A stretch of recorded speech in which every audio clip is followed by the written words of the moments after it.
In a world where horrid stenches and piercing screams come not from the realms of fantasy, but from the nightmare of reality.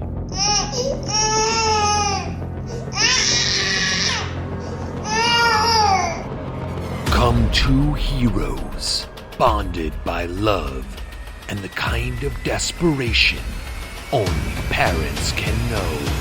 No! God, please, no! No! No! Behold, RPGs and Baby Makes 3, the greatest podcast in the history of all podcasts, by parents who have made a podcast about being gamers with a baby.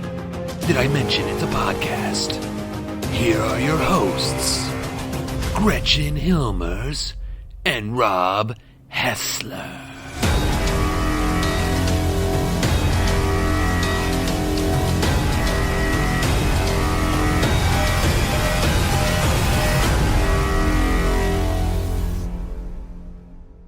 Little RPGs and Baby Makes 3 bonus episode here for you. Hey Gretch, how's it going? Well, it's going quite well today because I think our listeners would be excited to know, or not care at all, that we got a good amount of sleep last night. Good sleep last night. Happy Father's Day, everybody out there who's Belated, listening. Because you won't, well, chances are you won't be listening to this on Father's Day. Yeah, but you know, if you're a father and you're out there and you're listening, then happy Father's Day. If you're father to a human being or a... Animal. Yeah, marmot. Plant. Plants can be really finicky. I don't think we should count them out of, needing a lot of care and attention. If you got out of bed today, happy Father's Day. Doesn't matter which sex or non-sex you are. Happy Father's Day. Yeah, so this is going to be a little bit of a special episode, but we're going to be playing a couple of recordings that we did while Gretchen and I were on the road. We did a couple of recordings, so expect a little bit more background noise than normal, but we just thought we would share those with you in one full episode. So 2 of those are going to be coming up. But before we do that, why don't we go ahead and roll for initiative? They see me rolling. Some people are born lucky. Let's roll. Roll for initiative. I rolled. Did you roll? What did you get? I go last. You go last. I see. So either you rolled low in second edition or you rolled high in every...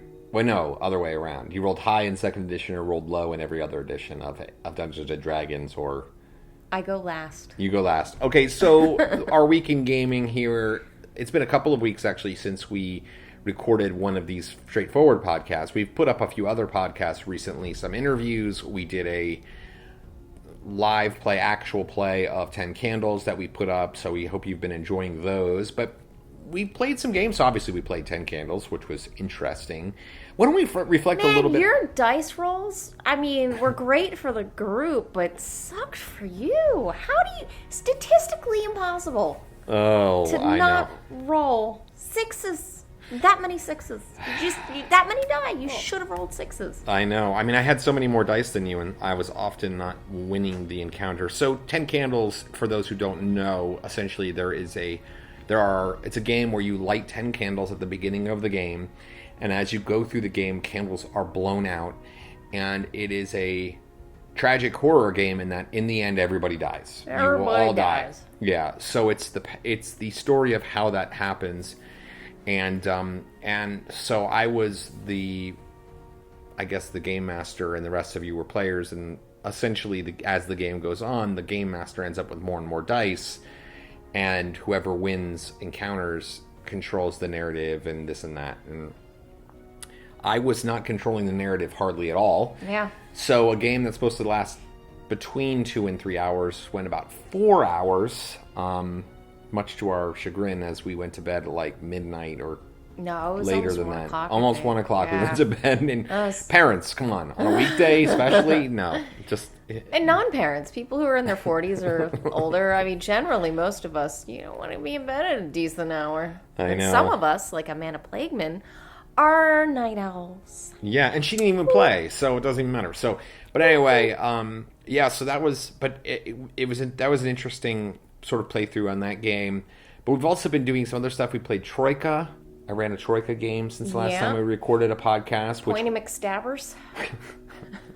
I didn't have a whole lot of planning time. Work's been a little busy, so I just named my character Pointy McStabbers because she is a Jungian lawyer. She was a lawyer, yeah. And instead of verbally arguing your case, you actually just stab each other to death to see who wins the case. Yeah, typical Troika. And actually, we recorded that episode.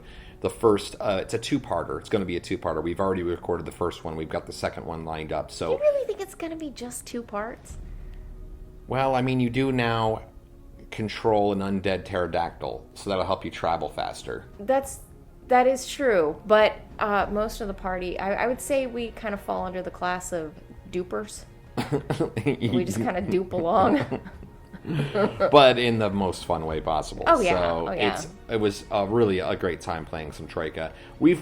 I don't know if we've played Dragonlance since the last time that we had we finished Castle Amber.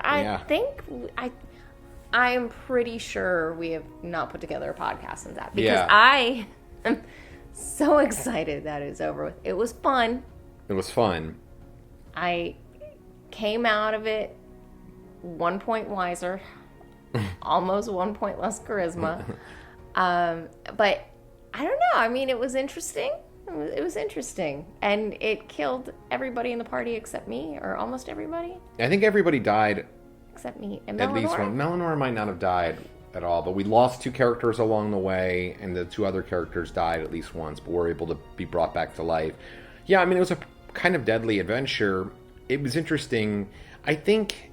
And it was really fun. I actually really enjoyed it. But there was definitely sort of you're trapped in this adventure. Didn't feel like there was a lot of freedom there, which is sort of part of what that is. But it was great fun. I'm glad that we did it. It was one of those classic... Sessions?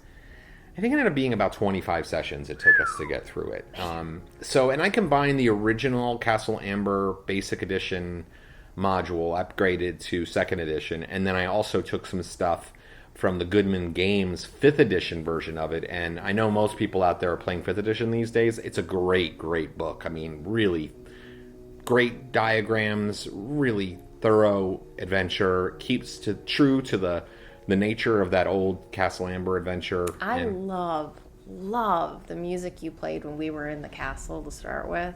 I cannot get that out of my head. That was from tabletopaudio.com, which you know how much I love tabletop audio, so I use that all the time. I feel like I'm going to need to point out, for anyone who wants to do Castle Amber, I think I need to point the way to this very specific music, because it really kind of fit the strangeness of the setting. Mm-hmm. They had good music for... I mean, tabletopaudio.com is free, by the way, although he has a Patreon.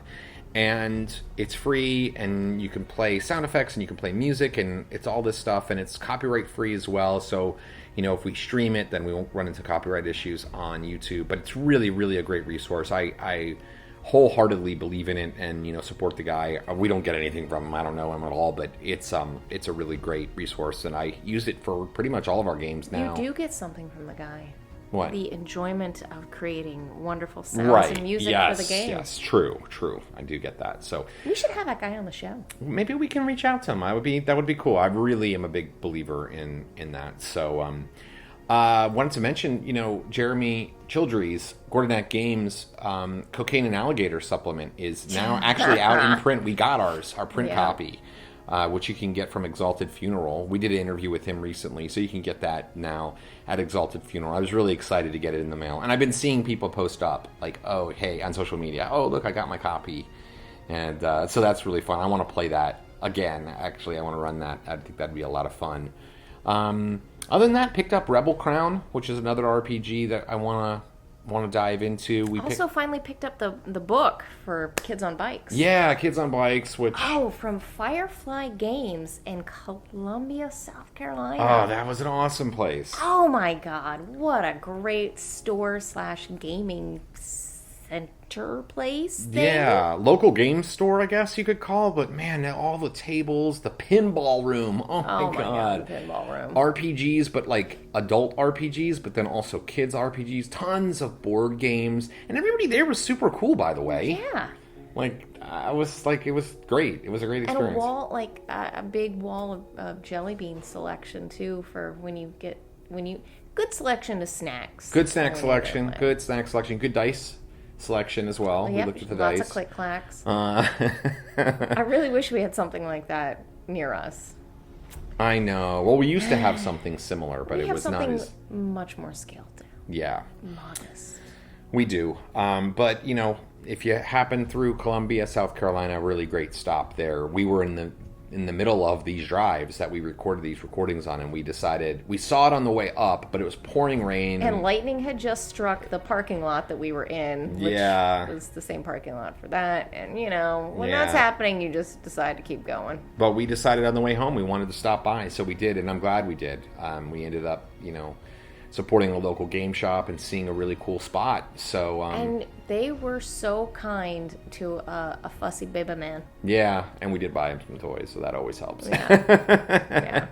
Well, look, why don't we get into these couple of segments that we have? We have 2 back-to-back car segments. Again, so expect a little bit of background interference, but hopefully you can make it through that to listen to our, incredible wisdom. What kind of... no. Well, anyway, hopefully you'll enjoy it. So we did 2 segments. One, the first one that we're going to play here is about rolling with the punches, and we'll talk a little bit about what that means here during the segment. And then, what was the other one about? I don't know, but while you're looking that up, I just, you're playing a little bit of that first portion while we were getting ready. And, I have probably one of the longest stories I've ever given on this show. And it's just so funny to think back on it when things go wrong, how you can react to them or roll with it and try to work through the issue that's happening. Yeah, and I think it is an interesting topic, and I think it's something that's going to come up more and more. I mean, especially as we play online and there's audio issues and there's things like that, or, just anytime gamers, we're all a little bit weird, you know what I mean? So there's going to be things that happen. Everybody except for Gretchen is weird, which makes her weird because she's not weird. And the other segment we did was playing games that are in tune with your particular headspace. That's right. We talk a little bit about Vampire the Masquerade and what kind of games that we're interested in playing right now, specifically sort of Gretchen's personal tastes at the moment. So anyway, let's go ahead and start with this first segment, talking all about rolling with the punches. Enjoy. Hey there, welcome to the common room. Sit anywhere you like. All right, so a bit of a bonus podcast here in the car, so forgive the background noise here. But Gretchen and I are on a long trip, so we figured we would chat about some RPG topics. And we figured we started off, Gretchen, why don't you tell a little story? We played a game of Weirdwood on Discord the other day. Well, thankfully it wasn't the game, it was the planning session, or the world building session. And man, it sucked. So basically, just to kind of give everybody an idea of what we were doing, we play on the RPG Connection Discord group. We've mentioned it a bunch of times, and I was running this new game, Weirdwood, by Ben Sperduto, who we did an interview with recently on the podcast, and he talked all about Weirdwood, actually. And the game essentially starts with a world-building session. You do a lot of creation of characters, specific locations, things like that, and you ask a bunch of questions, and everybody collaborates to make this world, and it has a yes and philosophy. So somebody throws out a suggestion, nobody knocks it down. Instead, you say, if you want to do something else, you say, okay, we'll do that, but we're also going to do this too. And so Gretchen was on Discord, I was on Discord. And it was, it seemed like it was going to be fun. We've done this sort of thing before with the Dresden Files, and it was a lot of fun. But so being a woman in the RPG world, or maybe I should say being a woman in the world, it is often the case that you are talked over by your male counterparts. And so I am trying to help build this world, and people keep talking over me. Well, it was a sausage party. It's all dudes. But players we played with before that we knew were like legit good players. Like these were not the kind of players that we have. That we knew these people were non-toxic players. Right, and so it was really frustrating. And then someone says like I'm dropping out, so then I'm trying to find headphones. And, when you have a toddler, headphones disappear like many other things in your life.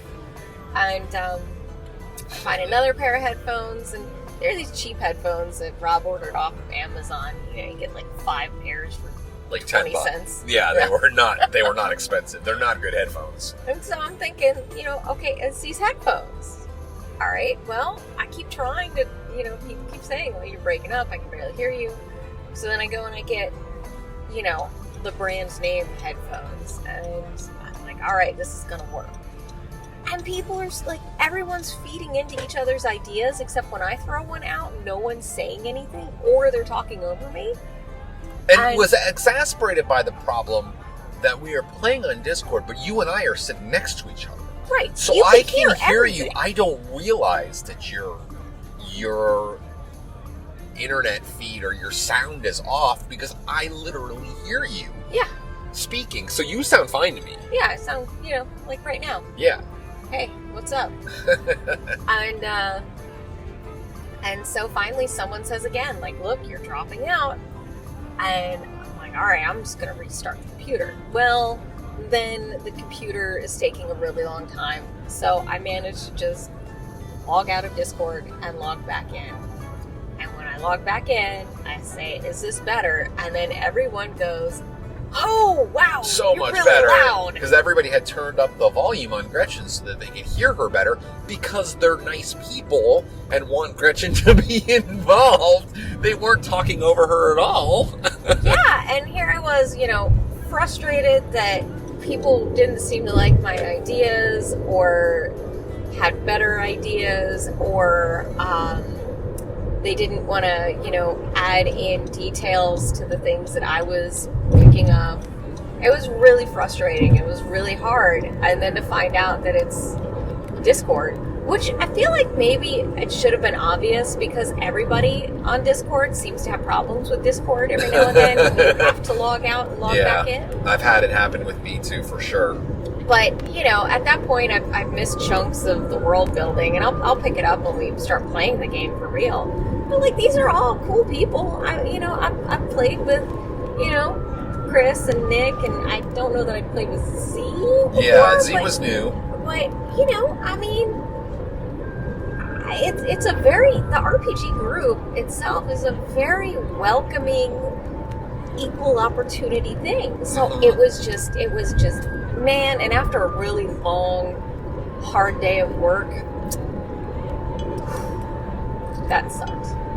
Yeah, and once we figured it out, I was feeling so bad for you. I mean, obviously that's so frustrating, and I understand that. And I'll share that the next day you were like, yeah, that was so much fun. It was really fun, and that's the thing is that it is such a collaborative thing. Everybody kind of gets into it with each other, sort of building off of each other, and it just ends up being really like you all feel like you're working together. It's really fun.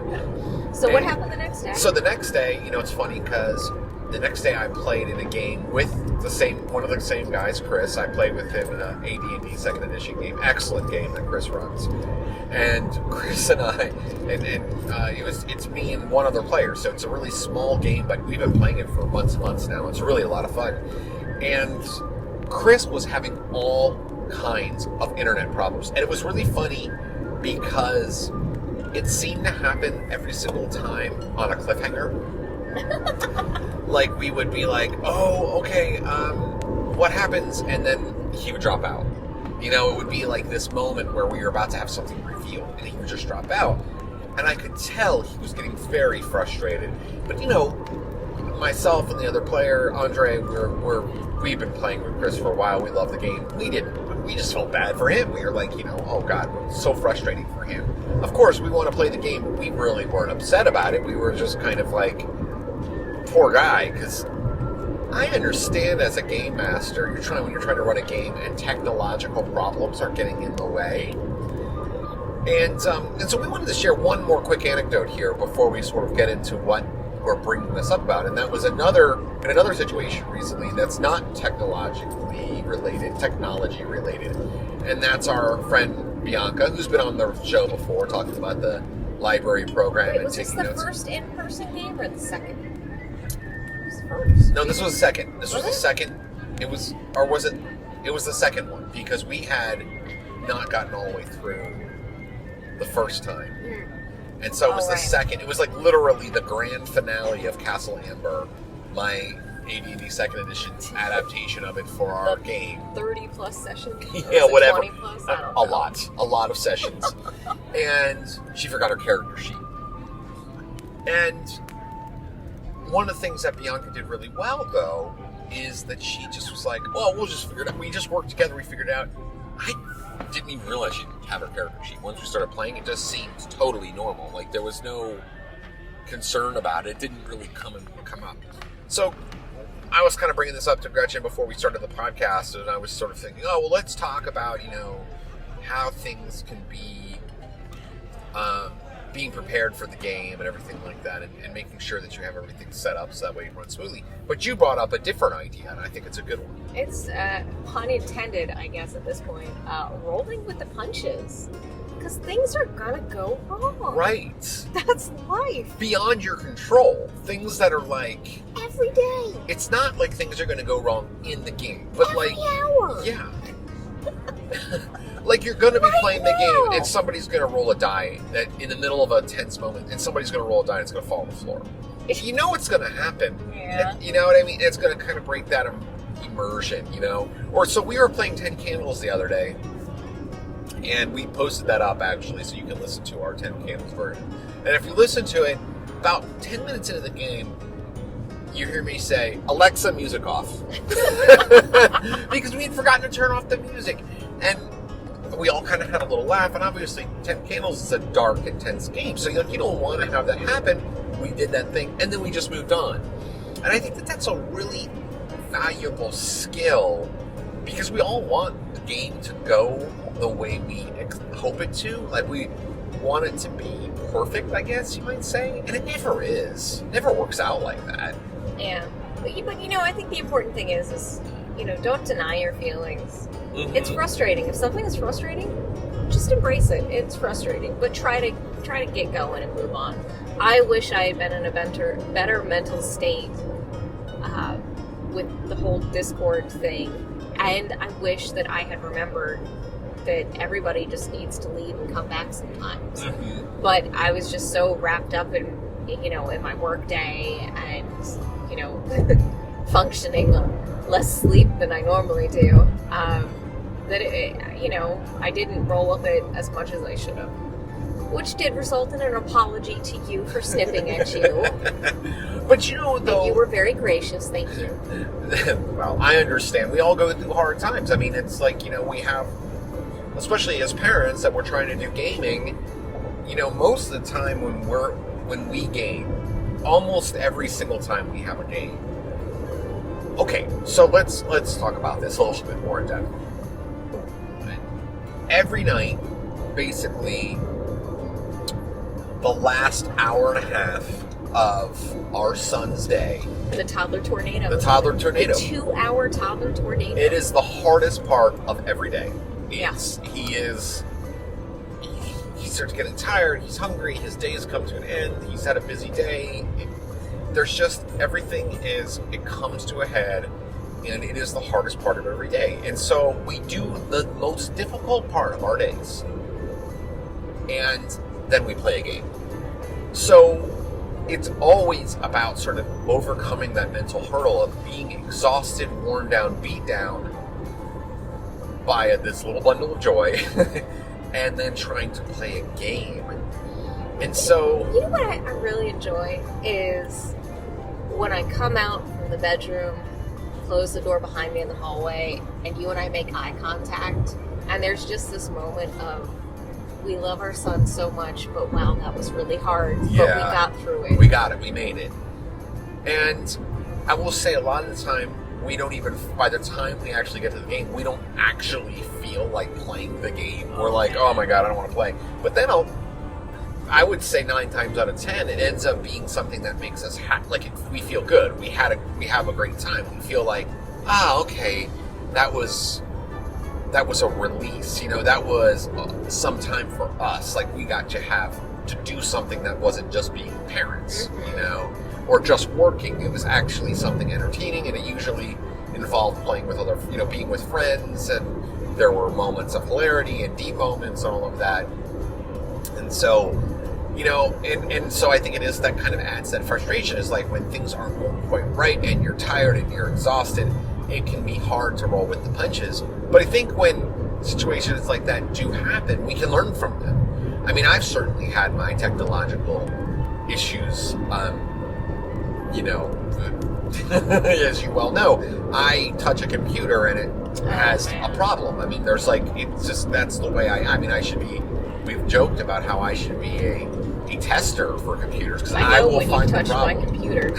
I know it. When I brought the computer out to you the other day, Lincoln had banged on the keys, and it looked like there was something, I don't even know what had happened. It was like there was this weird, a ghosting image on top of it. I think it was like your, I don't know, it's like your F screen or whatever. I don't know what it's called, but it's like your Post-it notes and your little shortcuts. It was just on top of your Word document. Yeah, and it was like ghosted on there, and I couldn't click on anything, and we literally had to hit the hard reset to just get the thing to restart. So, but it's but I mean, like that. You came in, you're just like, can you help, please? Did you make it go? help. But I mean, I think that's a good point, and I think this is something that we can all, as game masters and as players, just kind of roll with it. And I think you made a really, really good point. Express the fact that you're frustrated, and if you're in a group of people that you trust, which is, you really should be in that position. Vulnerability is strength. Just say, I'm having a lot of technical difficulties right now. I'm getting really frustrated, and I apologize for that. And get it out there into the open right away. And then and I think most gamers are totally understandable, because we've all been there. Yeah. Every one of us has been there. And it's frustrating for all of us when we're there. And so we all understand. Wait. We just passed a road sign that said Turtley Awesome Adventures, and it had a turtle on it. God, man. I thought you would appreciate that. I do appreciate it. I mean, when our kid is like 4, we'll laugh about it for 3 hours. Can we laugh about it for 2 hours, even though it's just you and I? Yeah, we can do that. But anyway, we'd love to hear from you about your stories of your issues and how you've kind of worked to overcome them. Oh man, there's some good ones. Oh, Somebody spilled like a 32-ounce soda all over everybody's character sheets and books. That's the kind of thing I want to hear about. So, okay, I actually will add one more story before we end this episode. I ran my most successful and probably best campaign I ever ran, which was the Compass Knights of Ortolan, which was a really... That homebrew? That was homebrew, yep. And it was set in the Forgotten Realms, but pretty much everything else was homebrew. And it was this big, epic adventure. Lasted about 80 sessions.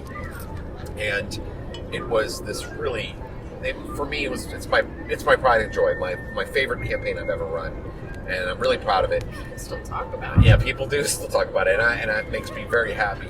Well, anyway, I don't know if you remember this, but at a certain point during that game, my computer that I was using, it died. And remember, I remember that. Yeah, and we were trying to get the data from it and stuff. We had to take it to, a computer repair place, which we got totally screwed over by. But what were you going to say? We went to one of your players' house, and he got it taken care of, right? He got something. Yeah, but then I didn't have a computer for a few weeks. And during that process of not having a computer, I wanted to still run the game. And so I didn't have access to my notes while all this process was going on. So I had like this notebook that I hand wrote literally, and this is old school. I mean, you know, like this, I guess, in the old days, I hand wrote adventures, and back then I used to do a lot more prep work.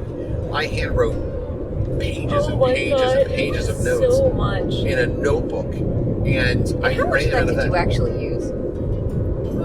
I mean, I ended up using a lot of the material that I wrote in that game. That was pretty. I mean, I don't want to say it was a railroad. Let's say it was a roller coaster. So I kind of drew them in a pretty specific direction. So I mean,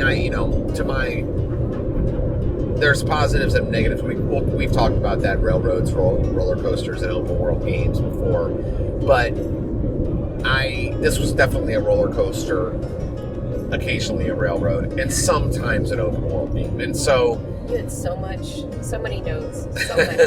But that particular adventure ended up doing handwritten notes. I will tell you what, it went great.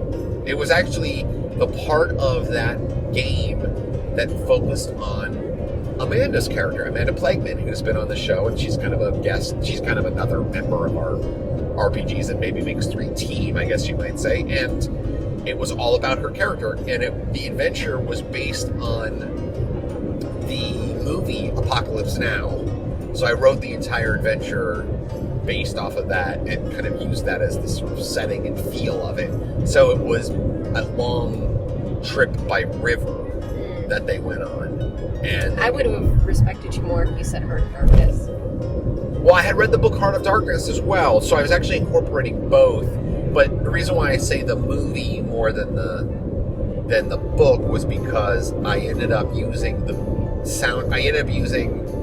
some of the soundtrack from the movie as background music. I ended up using a few quotes from the specific movie during the game while we were playing it, and so it was. That's dark. That's a dark story. It was a dark. The whole thing ended up being really pretty dark in the end, but it was fun. It was a lot of interesting role play and everything. But again, I had to adapt. I had to kind of roll with the punches, like you said. Switch to an on-paper game, and I don't know. Maybe that was the beginnings of what I do now, because it was very. I write a lot slower than I type. It's not as easy to just alter and manipulate stuff when you're writing stuff down on a piece of paper instead of writing it on a computer. So I had to be a little bit more organized and a little bit more minimalist in the way that I did that. So I learned a lot from that. But yeah, rolling with the punches. I would be interested in hearing what people's stories are. So email us at rpgsandbabymakes3@gmail.com, or you can send us a message on our Facebook page. You can Carrier pigeon? Yeah, carrier pigeon. I would really appreciate a carrier pigeon. You can comment on the YouTube. By the way, subscribe to our YouTube channel. Subscribe to our iTunes channels. Those are really great for us. Leave some reviews, 5-star reviews. Thumbs up those videos. We really appreciate it. And we appreciate all of you for listening. And we can't wait to hear what you've got and your stories of rolling with the punches. I like rolling with the punches. Rolling with the punches.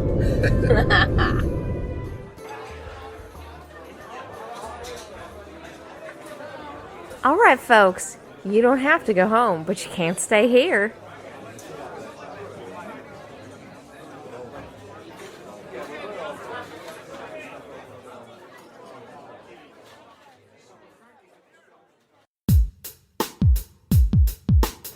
Hey, what's going on? We look at the person through the peephole. You talking to me crazy? Maybe if I get lucky, we get a little action adventure of our own going, you know what I'm saying? Proficiency check! Well, we're on the road right now, and our kid is asleep, and we've got a long way to go. So we figured we would record another bonus podcast. Yep, we're here again. Well, we were kind of talking earlier on the drive, Gretchen and I, about games that we might want to play. So we still have a long way to go in the AD&D 2nd Edition game that I'm running, set in the Dragonlance world, but it's not going to last forever. And we started throwing around some ideas about games that we might want to play afterwards, like more of like a campaign style game, something that'll last a little bit longer than just, a session or two. And one of the things that kind of came up is we were just throwing out lots of different games, and I know that Well, do you want to tell people? Do you want people to know that you enjoyed Kindred the Embraced? Oh, what? The TV show? Yeah. I mean, yeah. I mean, you're gonna admit Is to that? Is that like a secret? Well, I mean, I couldn't play Vampire the Masquerade, so that was kind of like the next thing. Besides, okay, like, look, you know, a supernatural / vampire show is on when we were younger, not to date ourselves. And then you just had to, like, you know, embrace it. Because you weren't going to get anything else. Well, you know, it is funny. I mean, I think that contributed somewhat to the success of Buffy the Vampire Slayer, I think, is that it was actually a decent show, supernatural with vampires and monsters and stuff, and we didn't get a lot of that. I mean, there were some really good shows, like X-Files, for example, but there wasn't really... We were kind of desperate, I would say. Yeah. Have you ever tried to go back and watch something like Xena and Hercules? Not for a long time. I haven't watched an episode of either. Xena is far better. Hercules is... Well, Xena was the more popular of the two, was it? Was it not? I would assume so. She was in my world. Well, Hercules was a Xena spin-off. Am I right about that? I think so. I think so. Well, anyway, I mean, we're kind of getting off the topic here, but the idea was that I was just throwing out a ton of different games. Like, oh, well, we could play this or we could play that. And trying to think of some campaign-style games that we could do that were not Dungeons & Dragons, although I threw out a bunch of Dungeons & Dragons options as well, different worlds, ideas, things like that. And I threw out playing the game Vampire, and you kind of responded to that. Yeah, well, I mean, it's a very dark game, and I just don't have the headspace for a dark game. I mean, now don't get me wrong, when I am working, I will stream horror movie after horror movie, but like, I don't know, I feel like when you're role-playing, you really immerse yourself in that, and I just don't have the emotional want to do that to myself right now. I want something lighthearted and escapist, and life is hard enough. I don't want to have to struggle in game. What about Wood Playtime Candles recently? What about that? I mean, how did that kind of make you feel? Well, I knew it was one night. Okay, so it's really not necessarily that you couldn't do a dark game for one night or 2 nights, like a shorter thing, but you don't want to get involved in a campaign where you're really investing your emotions into playing the character that's in that world. Yeah, and I would also say, from my experience, which is quite limited, I think a lot of people who play the Vampire, Werewolf World games, of Darkness World games. of Darkness games, they are... I mean, I think in order to really get into those characters, you do have to be broody in a way, which at one point in my life I could very easily do, and I'm sure I could slip back into that, but I have a kid.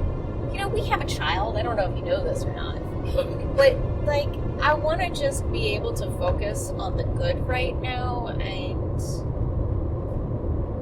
if I need to get some of that out of my system, I think a one-shot is great. But to really kind of do a weekly or a bi-weekly thing where I'm steeped in this world, I do not have the emotional capacity to do that right now. It's interesting, I think, in terms of that topic in a broader sense, the idea of how much does the character, how much do we invest ourselves into the character truly? I mean, how much of it is like, oh, I just want to explore this thing and then I can kind of turn it off when I leave the table, or 1 minute I'm playing some sort of dark and brooding or in this really immersive experience where the character is exploring more challenging emotions, and then say we take a 5 or 10 minute break and then we're all like, oh, let's go get some cake and have some Doritos, and like it's like you can, like, it's a switch on and off, versus I am personally, like, I get kind of into a character that, especially when I'm going to, if it's a one-off, okay, that's different. But if it's a character that I'm going to play in a long term, I start to, like, really get myself into the headspace of that character and thinking about, well, what am I going to do in that character? And it becomes much more three-dimensional for me. I don't think that I can... There's a very thin line for me between the character and myself when I'm playing something longer term that is really invested. Yeah, I mean, you know, when I play Tic Tic, I'm in to have a great time. He is bouncy and silly and lighthearted, and even when I've had really oogie day at work, I know I can slip into Tic Tic's jungler pants and really kind of have fun with it. But even like in a game like Ravenloft, where I have Pika, she's more serious. Though I've lightened her up to match the mood of the group, she is more serious, and I still have fun, but it's a different energy, it's a different vibe. And at the end of a game, I'm much more subdued. But when I play Tic Tic, I finish playing him, and I am just, bouncy. I don't know. Like, I can get through the final night chores with some gusto. This is such an interesting topic to me, because I don't think there's anything wrong with it one way or another, but I do think that, for me at least, I wonder, this, like, just taking it like another step further, if I was playing in a game and it was a darker game, and somebody that I was more of an acquaintance with, not necessarily somebody that I am, let's just say somebody that I know somewhat, but maybe I only game with him, so we're not really friends outside of the gaming. And I wouldn't include someone like Amanda. We really only game with Amanda, but we've known her so long. And I'm speaking of Amanda Plagueman, who is often on this show, and she's kind of a member of our podcast. When Amanda is also more than just a gaming friend for me. She's like a friend. So, yeah. And we play with, for example, we play with our good friend Greg and our good friend Brian, for example. And both of them... Bianca in there, too. Bianca. We play with some of these folks, and there are friends where I kind of feel like if Greg or Brian or Bianca in-game did something betrayal, like, or something dark or something twisted or something that I thought was kind of messed up or whatever to one of my characters, I could probably let that go. No big deal. Okay. And I wouldn't feel like, okay, this person was doing something to me. But I think if it was somebody that I was more just an acquaintance with, I think it would be a little bit more of a challenge for me to not take some of that personally. I think it would be a little bit more like, I'm a grown man. I'm 43 freaking years old. You would think I could just be like, understanding it's only a game, but I think we really get deep into these characters, and emotions run high, and it is only a game, but the emotions are real. So to just say, like, oh, it's just meaningless, you just let it go, whatever, I don't really think that works. And when we've had problems with players in the game, that things that were happening in the game, it often ended up being a situation where that person, it became an issue with the friendship too, not just the game. What's another thing that kind of like, for something like Vampire, that you played in the city, the game's based in the city you live in, right? Well, you can. A lot of people do that. I don't like that idea. Well, you wouldn't have to. You don't have to play in the city that you're in. I think it really depends on the game. So we were playing, and we're kind of going off in many directions, but this is a bonus pod, so bear with us here. But we're playing Weirdwood, and we played And it just so happens that within like a week, I ran 2 sessions of Weirdwood, Ben Sperduto's sort of dark fantasy game, or dark modern game, I guess you might say. The premise is that there is this other place called the Weirdwood, which lays over our world, and there is a barrier between the 2 worlds called the Verho, and in certain places that barrier is weak. And the Weirdwood is formed by the dreams and nightmares of the population that lives nearby. So it's usually in cities and things like that. And we were playing, I played one session. The first session I played with Amanda Plegman and Bianca, who both have been on the podcast many times. And the first session of Weirdwood, or the first couple of hours really, are you create the world together as a group.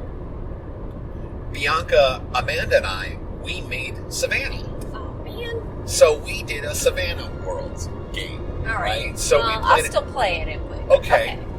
And then when we played online on Discord, and you were in that second game on Discord. Was and I? Oh, gosh. You played in the second game on Discord. We played with some other folks, some of whom we knew, some we didn't know as well, but none of them did we know, like, from our own home table. They were from all over. We ended up deciding on a city that none of us knew that well, but for reasons that we thought were interesting, and we chose Perth, Australia, which was, like, the farthest away from other places or whatever, and we thought it would be kind of an interesting place to play. It's sort of on the edge of civilization in a lot of ways, and we thought it'd be an interesting place to play. And Chris, during that conversation, Chris, one of the players, made a comment that I thought was really interesting. He said, when you're playing in a game where you choose the city that you play in, or you're playing you choose the location, if you're all from the same place, you should play where you all are, because then everybody kind of knows what you're talking about. If you're playing with a group where nobody is from the same place, you want to choose a place that nobody is from and nobody knows well, because then you can all make it up. You don't have to all, so nobody has any references. Right. So either everybody has the references or nobody has any references. It's one or the other. And I thought that was an interesting take. Yeah. Yeah, so for the home table game of Weirdwood, we chose to do Savannah, Georgia, where we live, because the players, we all knew those places, so we could kind of play off of certain facts and things that we knew about the city of Savannah and make it sort of interesting. So, for example, we chose the yellow fever tunnels as being a way that you could get into the Weirdwood. We all knew that as a place in Savannah, and for those who don't live here, we had the yellow fever run rampant in Savannah for several years in a row, and they built these underground tunnels, and these tunnels still exist in the city, so it's like a perfect sort of ancient place that might be inhabited by spirits and things. So we thought, okay, this is a really good way that we can use a historical location and do Weirdwood. But when we were doing Perth, like, none of us know anything about Perth. So everything that we did was total fantasy. Like, we just made up what we wanted to make up in the game. So I think that's the case. Like, in Vampire, I think you could go either way. I'm generally not as big of a fan of doing the home city either. I don't love that. I kind of like the mystery of being in some other place. Yeah. And sometimes you need a break from where you live. Yeah. True enough, right? It's funny, though, when we did Dresden Files in the world creation, we did Savannah as well. Yeah. And we played... Dresden Files is the Dresden Files RPG has a wonderful world-building component of it at the very beginning of the game, that everybody builds the city. And it's really a lot of fun. We enjoy doing that. Weirdwood has a totally different method of doing it, but also equally fun. Unless you're having technical difficulties and you think everybody's talking over you like Gretchen. Refer to previous episode, bonus pod, from the car for more information on that one. But I think that it's interesting, that idea of using it, you want escapism for your RPGs right now, because life is kind of hard with work and raising a toddler and just kind of I don't know, even just the last year of COVID, and I mean, I know we're kind of coming out of that now. That's a big thing too. Is I think it really depends on what the circumstances, and we've had a really dark over a year now, and the world has had a really dark period, and I just don't want to be in that right now. I get that. You know, it's funny because I'm kind of on the other side of the spectrum, is that I'm sort of interested in exploring some dark games, although I don't know if I would be ready for a long term. Yeah, but you never spent part of your life as a goth. Yeah, that's true. I explored all of the intricate darkness of my soul. Well, I was a big fan of 9 Inch Nails in high school. I mean, come on. There you go. 9 Inch Nails, that's so... And metal. I mean, I was like, you know, not exactly Mr. Happy-Go-Lucky. I wasn't listening to Vanilla Ice and... I don't know. What was the... Was it NSYNC at that? No, I think it was like... It was even before NSYNC and was it the... Gosh... It was before then. Although it was when I was like a really little kid. Oh, New Kids on the Block? New Kids on the Block, oh, yeah. New Kids well, on the Block. I mean, when I was younger, I listened to them. Yeah, I mean, that's like when you're a kid. I never listened to any. I don't know what you just did there, but that was... I'm isolating that for future broadcasts. And I'll just tell everybody out there, I do have a folder which I'm keeping of snippets of Gretchen being hilarious. So one day we'll break that out behind the scenes, be real bonus footage. But I mean, you know, I like lighthearted games too. I really do. So it's interesting. We kind of pushing the conversation forward a little bit here. Is that we talked about Vampire and how maybe it was you had to get in a dark headspace. So I started throwing out some other ideas, and I ended up throwing out Kids on Bikes, which is an RPG. You know, Stranger Things or E.T. kind of kids get in adventures together. And there's sort of a PG feel about those games, you know. And it was funny because we played Junior Brave's Guide to the Apocalypse and played a one-off. And our mission was essentially to get gas for our car and get away, because our car ran out of gas and we had to move on. The apocalypse happened while we were out, you know, doing our Junior Braves things, and we had to go get gas. And our car broke down on one side of the town, and we had to like cross the town to get to the other side of the town and get gas. And we kept encountering all of these things. Like there were these like this like gang, I guess, like leather wearing gang types that had created this little fortress, and there was like a sort of a religious cult, I guess you might say. And so I had these expectations based on my previous play of other games that these would be like really messed up. Like they would be like I'm thinking like the gang, because we're in a post-apocalyptic world. I'm thinking, you know, Negan here from like Walking Dead or something, yeah. Like, you know, like just totally brutal, evil gang. And they weren't. They were like PG evil. You know, they were not really. Like, we encountered them and we managed to escape, and they didn't really come after us, and it wasn't really like a really dark thing. Then we made our way into the cults to get the gas. And I played a bully who was kind of fun to play, but he was also charismatic, so there was like some lightheartedness.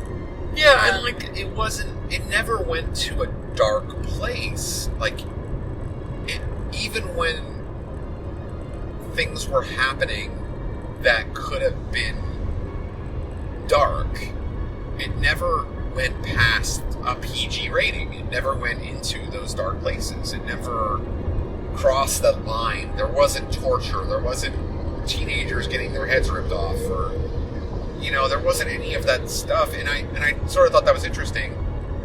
And then when we were talking about doing the longer term campaign after Dragonlance, one of the things we came up with was the possibility of doing Kids on Bikes. Yeah, I like that idea. Yeah, and it might be fun. You know, it might be fun to just kind of be lighthearted a little bit and see. You know, this is kind of funny. Like a little bit of a comparison I would like to make is that don't get me wrong. We don't cuss on this podcast, unless it's a special guest or something. But we don't cuss on this podcast because this is meant for parents, and maybe you're listening to this when you have kids around, and so we're not going to, use a lot of foul language. But I'm as happy to speak in foul language as possible, and I can listen to comedians who speak in the most vulgar terms. But I kind of give a lot of credit to comedians that are funny without cussing, without being extra vulgar. Yeah. And I kind of think of like that when I'm thinking of Kids on Bikes or Junior Brave's Guide to the Apocalypse or other games that are in this sort of similar vein. Playing the game where you know you're not going past the PG rating and finding a way to explore a character deeply and in an interesting way without needing to have it where you can but have the limitations of playing a teenager, have the limitations of not going to that place. And I think that there's something interesting to me in that, like in trying to explore that, like kind of sometimes the limitations are what can make a game interesting or life experience interesting or art interesting. Is like, how do you do something interesting, like creative within the framework that is provided to you? Yeah, all that. But, and I think something that's also a little fun about something like Kids on Bikes is being a parent. I've been able to kind of live some childlike moments through Lincoln's eyes. And it's kind of made me think, how would a child approach some of this? And remember that fearlessness of, you don't think about dying, or risk-taking isn't so problematic. I don't know, I kind of like exploring that a little bit. Mm-hmm. The world is full of so much more wonder. Yes. Yeah, even if it's a scary situation. Yeah, and even just like we find one of the things, of course, and I'm sure your parents out there understand this, is like if you follow your kid around, they find the cool stuff, like and they see neat things and they get engaged with stuff that we miss. We just kind of take for granted because it's like it's not. We're just living our life and going the path that we've learned to follow. Whereas kids, they don't really have that path. They just sort of explore. Whatever. Zigzag, yeah. Shiny. Yeah. But I remember, I've had like so many, I was thinking, and it's funny that you mentioned that because I have been remembering, since we've had Lincoln, I've just remembered all of these incredible, wonderful experiences of my childhood that where there were those little moments of magic that are just really fun. I remember there were these paths or these woods that were near my house, and we were hanging out, and we would kind of like explore around them and under bushes and stuff. When you're a kid, you can like fit everywhere too, so like you can explore these places. And I remember finding a bunch of carrots growing in the wild. What? Yeah, like they were just growing under these bushes, and it was. That's funny. Really interesting. Now, I don't think we ate the carrots because I think we were kind of like afraid, but it was kind of cool, right? Carrots in the these wild. Like random awesome. Wild carrots, right? How And did that happen? I don't know. And then Lincoln, of course, found dewberries, which I took photos of, sent to you, and we confirmed that they were edible at the playground, hidden back in these bushes. And he ate 1,000 dewberries. And even last week, we went back and we're out of the season, but he went back to check and see if there were any back there. It was very sweet and cute. But now take that and expand it a couple of notches further into fantastical possibilities where there are things that aren't just science, that aren't just the real world, and kind of explore that magical path that kids go down. But there's even more magic that can be found. And I think that that's kind of fun, and it is kind of enjoyable to move into that headspace and that activity when you're hanging around with your kid. Like, I love hanging out with Lincoln and just, like, exploring. And I know you do, too. Like, you guys find bugs and do all that stuff. I like looking for the bugs. Yeah, I mean, that is a lot of... I mean, he's found beetles for us. He's found worms. He found that awesome leaf bug that I found that we saw the other day. But anyway, yeah, I'm curious to hear what other people have to say about this topic. I mean, you know, sort of... And the topic is, because we've kind of gone everywhere, is what? Playing Headspace? games that are in tune with your headspace. I mean, is it important to you? Are you finding games... You know, like, are you just playing, you're willing to play anything, or is it important to find a game which suits you? And maybe it is. I mean, maybe, especially now where gaming is a lot more accessible because of the online play, and it's easier to find other people who want to play games that maybe, I mean, that lots of people maybe haven't even heard of, but you can find other players who fall into that niche that want to play those games. And... yeah, so finding games for your headspace, or, you know, kind of what do you think? And also, maybe, I want to talk more about this, but that line between being in character versus your person, between being you and, like, that emotional state, and, like, is that line, how thin is that line for you? How close are those two states of being? Can you separate it really well? Can you just turn it on and off? Or are you more like Gretchen and I, who are kind of like really feeling it? Because I'd be curious. I'd be really curious to hear what people have to say.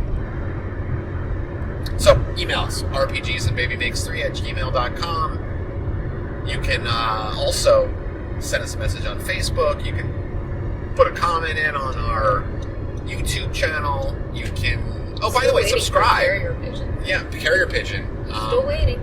We're still waiting. But also, you know, subscribe to the YouTube channel, and subscribe to the iTunes channel. Leave us some 5-star reviews, because I know you think we're amazing. So leave us some 5-star reviews, and we would appreciate it. And of course, it helps more people be able to find our podcasts on our YouTube channels. And we will, we look forward to hearing from you all. Yeah. Thanks, everybody. Well, we're at the end of another episode of RPGs and Baby Makes 3. Yeah. Bonus pod, driving pod. Hope you enjoyed those. Bonus driving pod. Yeah, I don't know. I guess since we talked about Vampire the Masquerade, now I really want to play it. And I know you don't really want to play it. Have you ever played it? I think so. Yes, I played it before, briefly. Like when it was new. I mean, if you want to play it, I could go dark. I mean, I can go really dark. So if you want, we could dive into that. It's about finding just the right group, though, I think, for that kind of game. Yeah. You know, playing a dark game and finding just the right group that... I need to laugh, too. I need to be able to get together, have a potluck. Eat pizza. Yeah, eat pizza. Or as Lincoln would say, pizza. Pizza. And have all of that, play the game, get into that dark headspace, be done with the session, and then everybody be like, oh my god, can you believe this happened? And it like an on and off switch a little bit. Like, I need to play in a group that's like that, not play in a group where the lifestyle matches the game. Yeah. You know what I mean? Yeah. So I think that's for me where I need to find that balance, because I don't want to live in that dark headspace all the time. You know, I'm not in that place right now. And so I think I'm with you on that. You kind of made that point during the conversation. But yeah, interesting. And so maybe we'll play that at some point. But we'd love to hear your stories. I mean, what you got, you know, based on what we talked about in those two segments. Whether it be, you know, playing games that are in the right mindset for you or rolling with the punches, we'd love to hear from you. Again, rpgsandbabymakes3@gmail.com. Well, you get all that at the end of this episode. But we will be talking to you soon. We've got several episodes lined up.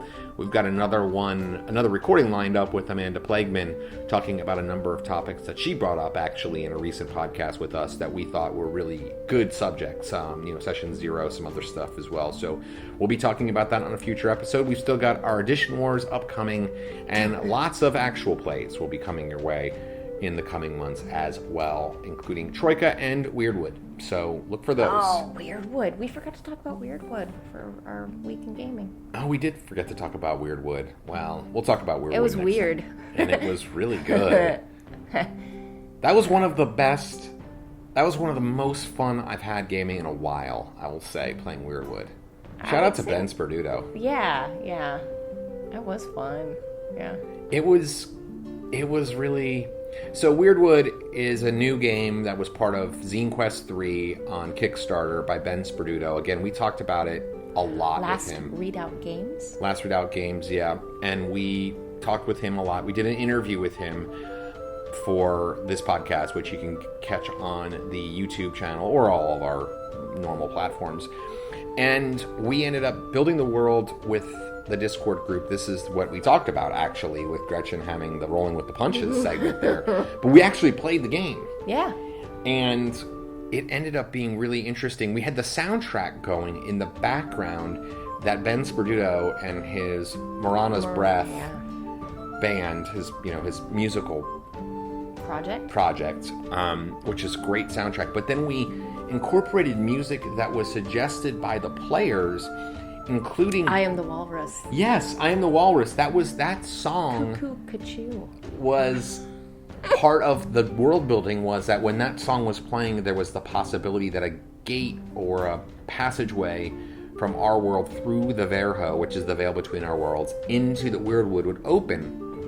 And there was this incredible scene with one of the players, Chris, Lord Cass, playing his character, going back to the scene where his teenage son had drowned in his background story. And I was describing the scene, and this is a place where teenagers hung out by this lake, and there were initials carved into the tree, and he walked over there, and the music was playing in the background while we were playing, and I Am the Walrus came on while we were describing that scene. And that is important because that song created a doorway into the Verho. And the moment of tragedy, and it was all connected, and the Verho opened up, and then this game allows a lot of narrative control by the players, so Chris described what happened and how the pathway opened up, and all of you walked out into the water, essentially, and through the portal. Yeah. And then, on the other end of it, you ended up going to this place where essentially there was this character, very much a Baba Yaga type character. That's how we created Yagul was the creature name, and we modeled it after Baba Yaga. Yeah, and so you had this whole encounter with her, and it was kind of this really interesting and fun encounter. One of the players made this incredible drink for her special power. His special power was that he could make you... He was a barista, playing a barista, a female character. He was playing a female character, barista.